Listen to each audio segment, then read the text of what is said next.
A very good evening to all our viewers, and welcome to this week's edition of The Agenda. My name is Trevor, your host, and tonight on the show, it's a bittersweet moment. Bitter because earlier in the day, the Paramount chief of Ovaherero, Advocate Vekuii Rukoro, just got buried after he passed away last month.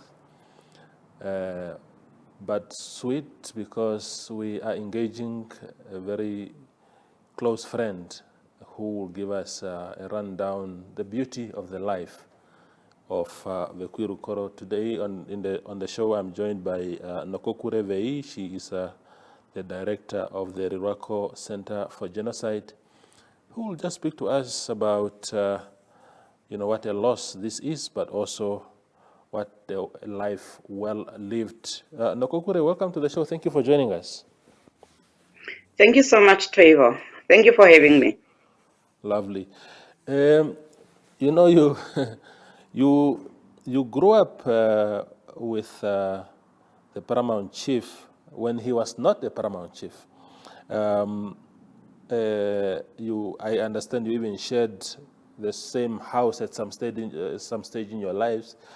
How was he like as a young man, and what kind of ambitions did he have? Yeah, thank you, Trevor. We did not necessarily share the same house. We did not live together. But we met in the 70s at my father's house, Genocide Nokokure Veii. It's a three-room house in Katutura. Our house was kind of like a political gathering place. And the late Paramount Chief Rukoro then was an active politician in Swanu. That is where we met. And when I said that I kind of grew up in front of him is because many a times when my dad had to leave the country or travel somewhere, I was also left with him. He kind of like babysitted him with many others. And we didn't have much, at home, but the little we had, we shared with everyone. So you would always find a pot of soup bones boiling or matangara, and we would all eat together. So that's where I got to know him first. As a young man, a young politician, very handsome, I would say, and also very popular with the ladies. And something else that I also must tell you, Trevor, is that at that time, I was a teenager. And I was very popular among the ladies because they knew that if they get closer to me, they would also get to know him better. So I I took a lot of bribes back then. Yeah. Lovely. But Yeah. at that time, Nokokure, did it occur to you? Of course, I mean, he was already involved intimately in the Swanu politics. But did it occur to you at the time that he was destined for greater things, the way he carried himself and the kind of ambitions that he showed at the time? Oh, yes, very much so. One could see that he will make it very far in life because he was committed. He would fight for what he believed in. And to me, those are great qualities of someone making it further in life, making a success of his life and any other endeavor that he undertook. One could see that it would be successful because he was also persistent. And he was destined for greater things. Indeed, your father, Gerson Veii, was a very renowned activist. If I'm not mistaken, he was at the Robben Island. He's one of the former Robben Island prisoners, isn't it? Oh yes. Mm-hmm. Indeed. So. Yeah, lovely. Exactly. So, was it so when Paramount Chief Rukoro was interacting with your father that time. Was it in the context of also the liberation politics? Is it something that that regarded? I mean, regarding wanting the country to get its independence at the time, and sort of strategizing what is it that needed to be done in order for Namibia to gain independence? Very much so. Like I said, he was an active young man within the Swanu politics. My father was also very active. And yes, I would say that my father molded him into the politician that he became later on. Because Indeed. at that time, he was also my father's right-hand man, because he was the Secretary General of Swanu. So they interacted a lot. They had late night meetings at our house. They traveled together. And I believe that he became what he is or what he was because of what my father also taught him. Indeed. One Yeah. thing that I've noticed with a bit of envy, if I can call it that way, Noko, is how Advocate Rukoro then went on to become a renowned lawyer. He served as the Deputy Minister of Justice in the 1990s. In the 1990s, he became our Attorney General again in the 1990s. But somehow, while he was becoming this sophisticated figure in the law space, even in the corporate space, because he later became the CEO of First National Bank. I think he was at Sanlam. He was at Midco. That was his last professional job. But while he got very sophisticated in that regard, he still maintained a very impressive hold onto the traditional side of things. He didn't lose touch with the community, especially he was an assistant of some sort to Chief Riruako before he passed on. What do you make of that? Yeah. That tells you that he was a man of integrity. He never lost touch, like you said, with his people. And he saw the need to play a role in uplifting the lives of his people. And he grabbed it. And remember, one thing that we also have to remember, he was also one of the main drafters of our constitution, Trevor, because he was a member of the Constituent Assembly. Just something that you left out to mention there. Yes, very important. And yeah, that's also very important. And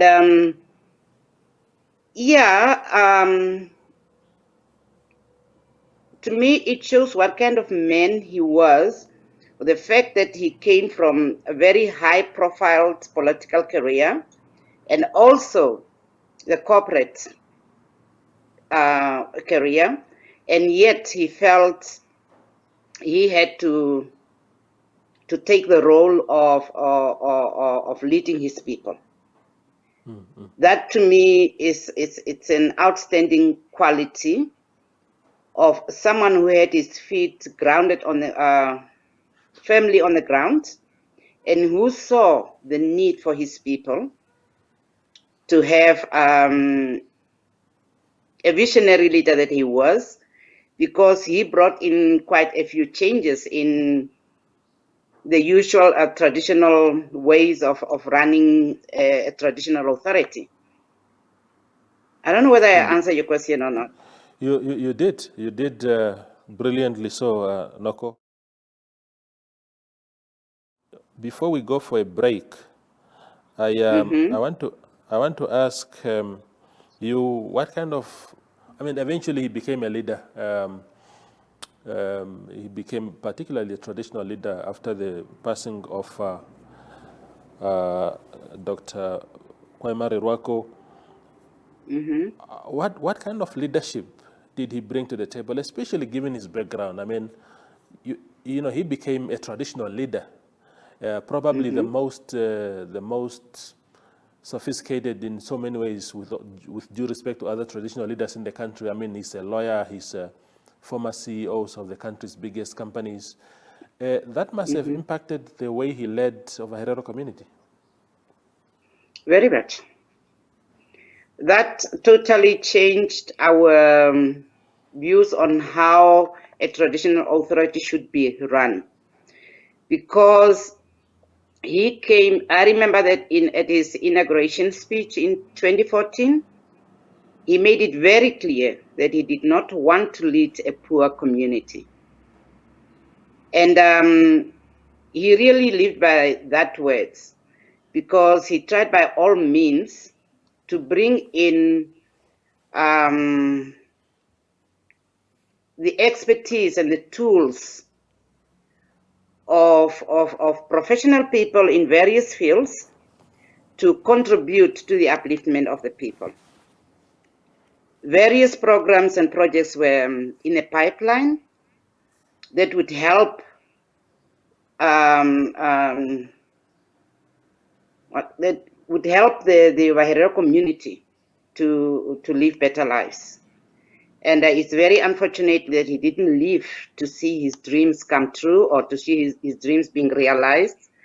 And that is a big loss. Indeed. We will go on a short break now, Noko. Please stay there for me. We'll be back.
We continue with our conversation with Nokokure Veii. She is the director of the Riruako Centre for Genocide.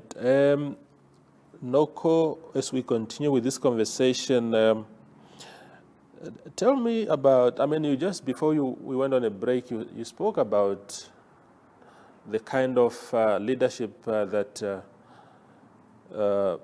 Paramount Rukoro meant to the community that he led. Give me an impression of what kind of void is being left behind when a giant like him passes on. Not only for the community of Ovaherero, but even for Namibia as a whole. I mean, he led all of us in different capacities. Yeah, Trevor, there is a saying in Ovaherero that says, Petambande, pearukambande. When a brave one passes on, another brave one will definitely take his place. I remember when late Paramount Chief Riruako passed on, we thought we would never find another one like him. Of course, we wouldn't find another one like him, but we felt orphaned, we felt lost, and so on. But then Paramount Chief Advocate Vekuii Rukoro came in. He gave a whole new meaning to the traditional authority. And like I said, he did a lot of things to uplift the lives of his people. And now he's gone. And of Indeed. course, a void is left because we won't have another Vekuii Rukoro. We will have somebody else, but it won't be another Vekuii Rukoro. And Indeed. I don't want us to despair, because I believe there is a time for everything. He came, he took over from PC Riruako. He did what he could, and his time is now up, and it's maybe time for somebody else to take us from here onwards. So And yes, the void is there, but then that void will be filled. indeed, Even though right now we feel, but who is going to stand in his shoes? Who's going to do this? Who's going to do that? But as I've said, someone else will come in and he will continue where PC Rukoro has left. Thank you for that assurance, Noko. Let's talk about genocide for a minute. You are leading a Genocide Centre. Where does the fight for justice in the context of land and reparations from Germany, where does the death of the chief leaves this very important fight? Do we have the zeal and energy to continue from where he left off? Yeah, we now have more zeal and energy, because we now realize that the man who was leading us is no more, and we do not want to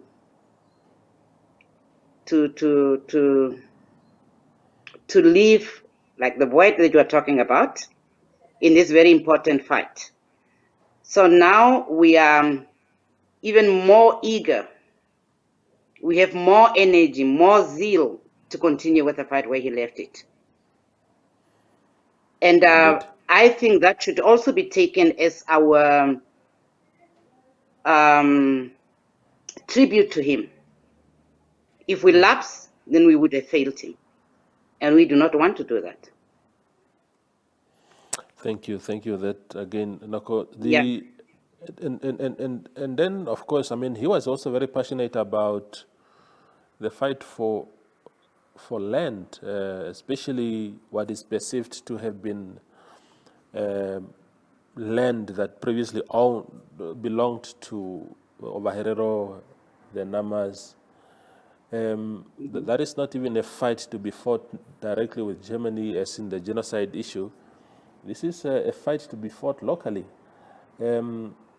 Without, I mean, even in your own capacity as an activist in that space, what is it that must happen to really make everybody happy? Yeah, but Trevor, you cannot divorce the land issue from the genocide issue. Correct. Because we are landless because of the genocide. So these are, you cannot separate them. You cannot fight for restorative justice and exclude the land issue. It's part and parcel of it all. Yeah. What's the best way to do it? The best way to do it is what we have been preaching all along, is to get the affected communities involved from day one. We want to be part of the negotiations. Our motto is that it cannot be about us without us. You cannot discuss what happened to us. You cannot discuss what is going to happen to us in the future without involving us. So that is very important. That is very pertinent. We need to sit at the table of negotiations wherever the land issue or the genocide issue is being discussed. The affected communities should be present. And the Riruako... Unless that happens. Yes, please finish your sentence. Yeah. Yeah, and until that happens, we will always fight. We will always continue. Indeed. The Riruako Centre for Genocide, for those who do not know what this center is, what can you tell us about it?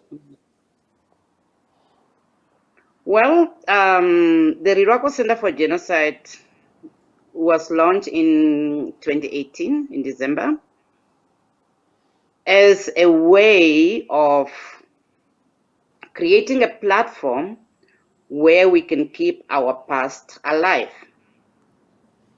As you know, Trevor, there is nothing in Namibia that shows that there was a genocide. Very little is being said about it. It's not being taught in the school. If it is taught, then it's just maybe one paragraph that is being mentioned and so on. So the history of the Ovaherero and Nama people is being swept under the carpet. And we felt that it cannot continue like that. We owe it to future generations to know where they come from. And hence the idea of the Genocide Center, where we can have a resource center where people can come, read up, where we have different activities to raise awareness about the genocide and to keep the memories alive. Indeed. No, thank you for that clarification, Noko. One of the roles that the Paramount Chief Rukoro, and I suppose also Paramount Chief Riruako played very well, was to sort of keep the Ovaherero and Nama communities united in this particular proverbial trench of war against the Germans, as far as reparations are concerned. How important is it to maintain that proximity, seeing that the fight is still on, as a matter of fact? It is very, very important, because we cannot fight this without each other. We need to put up a front, a common front, especially the Ovaherero and Nama people, in order to fight for the genocide. Both communities were genocided. Both communities lost land. Both communities lost lives, their properties, everything. So that binds us. And it is very, very important that we stand together, and it's very important that we keep this bond going. It was started already by PC Riruako. PC Rukoro did a very good job by strengthening it. So my hope and my wish is that the next Paramount Chief, which is going to take his place, will continue and will strive for unity, especially we will continue the bond with the Nama and Ovaherero people. The one thing that I observed in the past couple of days is the relationship between the Ovaherero Traditional Authority and government is probably currently at its lowest because of the position that government has taken on the genocide matter, having agreed with the German government on certain settlement arrangement. Do you think it's important for the incoming leader of the Ovaherero Ovaherero community to mend relations with government, or are we going to take, or is it more plausible to take the same attitude as PC Rukoro did, to say, he put a boundary there and say somehow he will fight the fight with his people on the side and not involve very much with what government is doing? Is that a feasible position to take, especially for the next leader? I have no authority to speak on the stand of the OTA and government, Trevor. So I'd rather not answer that one. Okay, no, fair enough. I just thought, that one you could I'm have. very sorry. Yeah, maybe you should get a spokesperson of the OTA to talk about that. Yeah, no, that's okay. That's okay. Fair enough. I was just asking you as a member of that community, what you as a member would have wanted to see. But I understand Hmm. it's a tricky water to walk, and I understand that. Um, Yeah. Maybe as we edge towards the end of this conversation, Noko, give me your impression of what is it that must happen going forward? Again, here I'm not asking you now to speak I'm asking you to speak as a member, as a descendant of the community that has lost its chief. In terms of unity within Ovaherero, it's not a secret that there are some divisions within the community. And obviously, one hopes that the succession in particular will be very smooth, like it was from PC Rukoro, PC Riruako to PC Rukoro. That was a very smooth transition. There was no quarrel that I'm aware of and stuff like that. Do you think if that happens going forward for whoever is coming in as the next chief, that unity will also help to not only keep the community together, but also at a broader level to really wage a united front against the likes of Germany, who a lot of people believe gave a very raw deal to Ovaherero and the Nama communities? Yeah. Um, that's quite a difficult one because one does not know what will transpire. The division within the Ovaherero people is not exceptional. We have division everywhere among people. And what one hopes is for the incoming Paramount chief to really go out there and find ways to strengthen the relationship between his people.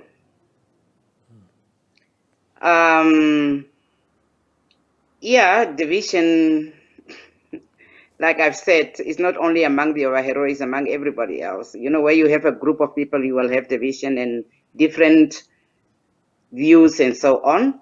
But the most important thing for me is that the incoming Paramount chief should not take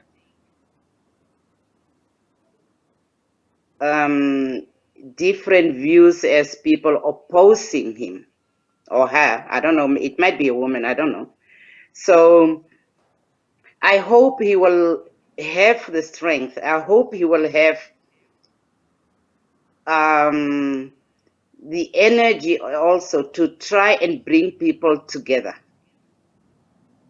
Even though I said the division is everywhere, you still want to go out there and try and unite your people more. So if we are divided, say 40 people do not belong or are, how can I put it, in a different group or they have different views, I hope the incoming Paramount chief will be able to bring along 20 of those 30 people. That will be great. So, yes, it is very important that we stand united, that we speak with one voice, especially against the Germans. And I really, truly hope that we will unite more than we are right now. Indeed. Noko, thank you very much for your very good input on tonight's show. My condolences, of course, to the entire Ovaherero community and to persons like yourself who had known the departed chief in person. We hope that everything will go well because it's important that the people are united. I mean, the Germans, from my point of view, and I could be wrong, but my observation from a distance is that they have taken advantage of these pockets of divisions within the communities. And I think that if people were all united properly, I think the voice will be more louder in terms of really confronting those challenges. But otherwise, thank you very much for your time, Noko. Thank you for participating. Thank you very much thank you very much for having me, and please allow me to pay tribute also to the Ovambandero community who have lost their leader as well, and to any other families who have lost their loved ones in this time. I'm sending them warm hugs all over the country, and let our Paramount Chief Advocate Vekuii Rukoro rest in power, and let his spirit live among us. And like we said, Ovaherero ngeketu kotorero oshiwa koshiwana, so that we can succeed in our fight for restorative justice. Thank you very much. Thank you. That was Nokokure Veii. She's the director of the Riruako Centre for Genocide, speaking to us, of course, just hours after the burial earlier today, of Ovaherero Paramount Chief Vekuii Rukoro. Thank you for watching.